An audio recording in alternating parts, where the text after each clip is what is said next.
welcome to today's video. Today we're going to be talking about something that I learned right off the bat when I started getting into reptiles in the first place.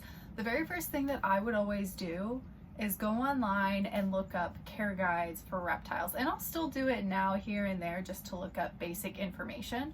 And care guides can be helpful, but most of them are very outdated and just don't have proper information, and they just aren't the best. So I wanted to make a video going over basically all of the things that could potentially be wrong with care guides, and then let you guys know good places to look if you're looking for up-to-date information and good care guides on your reptiles, because it can be kind of difficult to know which one is good and which one is bad. If you're an experienced reptile keeper, it's super easy to tell. But if you're new to reptiles, it can be pretty challenging and you don't know what's what or what to trust. So yeah.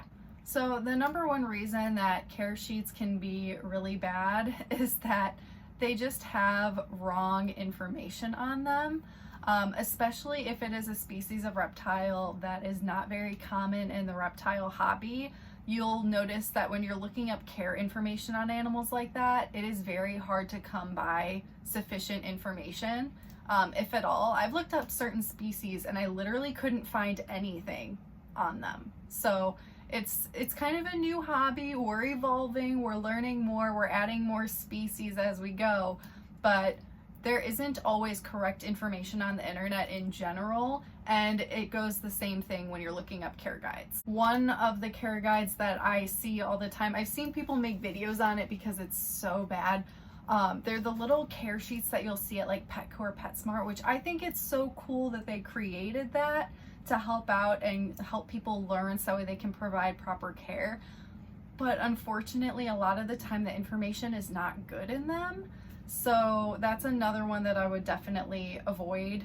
And then that you just got to be careful. You got to do like sufficient research across the board, because information that you'll see is not always correct. And things change, things fluctuate, we learn new things in the hobby, so things are constantly going to be getting better quality care, and the information will also improve, but that old information is still going to be floating around out there somewhere, so you got to make sure that you're getting the up-to-date information. The second thing that I don't really like about most care guides is that they give information that is basically bare minimum standard for keeping the animal alive, rather than creating an environment for your reptile where they can thrive and flourish and be healthy and happy and have the best life possible. That, I think, should be the ultimate goal when it comes to reptile keeping. However, the care guides, you will notice it is constantly just a matter of the bare minimum. What do I need to keep this animal not dead is what it seems to be like. So yeah, that bothers me. It's sad to see that, and most care guides happen to be that way. So yeah, that is something that really bothers me when I see care guides. I know that over time this can improve, and I have seen it improve in certain care guides, but the old ones on the internet, the Petco ones, it's just going to be bare minimum, possibly not even correct information, and just not enough for your reptile to have a happy and healthy life. 3 is something that I am noticing as an experienced reptile keeper, because I myself feel like I've made this confusing mistake because it's not very thorough, it's not very explained. So basically, it's the humidity requirement that you're going to see on a care guide. The problem I have with this is that it will tell you a certain species needs an exact percentage of humidity. And it's like, okay, great, let's do that. The problem is that for any type of reptile that needs any type of increased humidity, you want there to always be fluctuations. And I have never seen this introduced on care sheets, or just, I don't know, it's never explained. So it's something that I want to talk about more, because you need fluctuation in your enclosure to have a healthy environment. So if you are following a care guide, you look at the humidity and you try to stay on that percent 24/7, and you are saturating your substrate, keeping it sopping wet 24/7, and doing all of these crazy things to make sure that that humidity stays at that percent, it can create a really unhealthy environment for your reptile, because then your substrate isn't drying out ever. And then you can create bacterial infections and skin infections and respiratory infections, and it can cause a lot of issues for your reptile. So that's something that I'd like to see explained better and more throughout care guides, is that humidity should reach that percent during certain times of the day. And what I usually tell everyone is that you are usually trying to increase the humidity in the morning and at nighttime, and during the day you want a dry period. Because if you need a really high humidity enclosure with a lot of moisture, that has to dry out at some point in order to keep the environment healthy. You do need some ventilation as well. It's always like a perfect balance. You need the perfect balance of the humidity as well as the ventilation for any type of reptile to create a healthy environment, because it's an enclosed space and you don't want it to be sopping wet 24/7.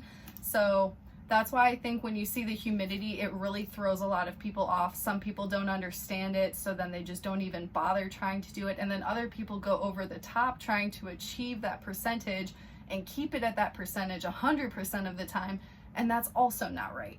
So that's something that bothers me on care guides, is that this stuff is not really explained, and it's possibly just because we're still learning as we go, and this is something that I have picked up basically from my own experience in keeping these animals. So yeah, definitely wanted to add that on there as well. Number 4 is that the size recommendations for a lot of the reptiles on care guides are insufficient. They are outdated, they are old, and again, it goes back to that type of mentality of, oh, it can live in this. This is good enough. It's bare minimum. And I don't like to see that. I like to see as big as you could possibly go, and a bare minimum at a larger size at least.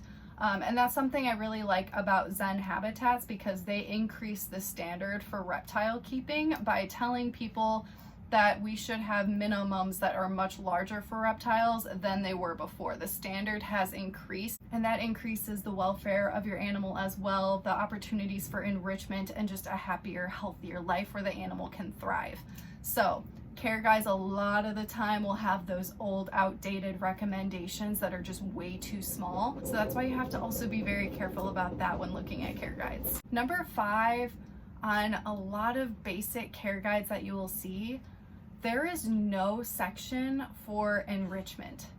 It's like not even a thought, because again, they have that mentality of bare minimum standard to keep the reptile alive, so they aren't really thinking about what can we do to stimulate our reptile's brain and keep them happy in captivity.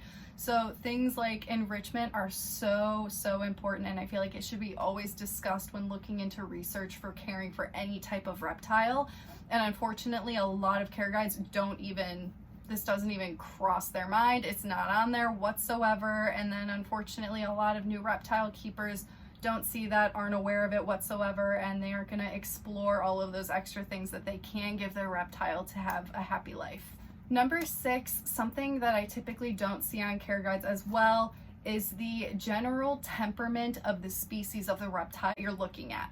So this can be touchy again. It's not black and white, but generally speaking, species tend to have certain behaviors and temperaments, such as bearded dragons are typically very docile, very easy to handle, and it's one of those animals where if you want to hold it, it's a good animal to get. Not saying every single beardy is good like that, but a lot of them happen to be. So I would like to see on care guides this explored more, just to make sure people are getting animals that they can actually handle. For instance, someone that's new to reptile keeping, a lot of people see tokay geckos, they think that they're stunning and gorgeous, and they buy it, they bring it home, and they had no idea that the temperament would be pretty nasty, like they typically are. So that's why it's so important, and I think that all care guides should have something on there discussing the temperament, just to give some awareness to the person that's interested in buying, if it would be a good fit for them, because a lot of the times if it's not a good fit, that animal ends up getting rehomed or just doesn't get cared for properly, and we never want to see that happen. So some good examples of care guides that I wanted to recommend to you guys First of all, the best thing to do when doing any research for any reptile is to just do as much as you possibly can. Look for the most updated things online. There are so many forums on Facebook that you can go to discuss certain reptile species, and you can talk with other keepers that keep them, get some insight, learn as much as you possibly can. The worst thing to do is to just go find one basic care guide online and just completely go off of that and think that that's good enough, because it will absolutely be insufficient and you don't want that.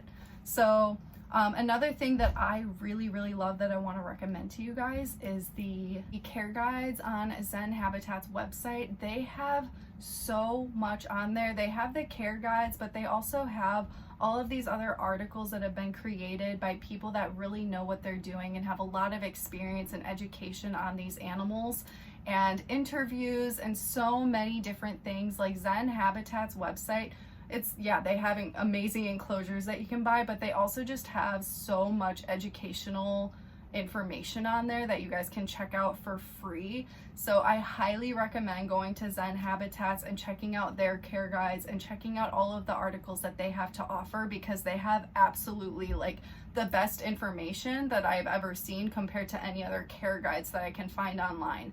So I think that that is like one of the best things. It's not talked about enough for Zen Habitats. I know I'm always recommending the enclosures, but the educational content that they create is just top notch, and I love to see it, and I would love to see more people utilize it.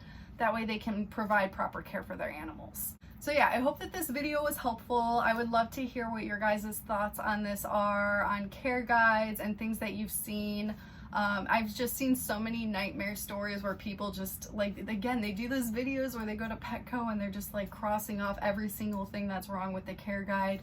People find like the old books that are like from the 80s and they're like, oh, you can keep an iguana in a 20-gallon. Like, it is insane how far we have come in this reptile hobby, and I love to see how better it's getting as we grow.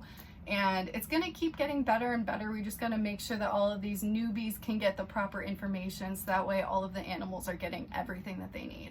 So I hope that this video was helpful, and I will see you guys in the next one.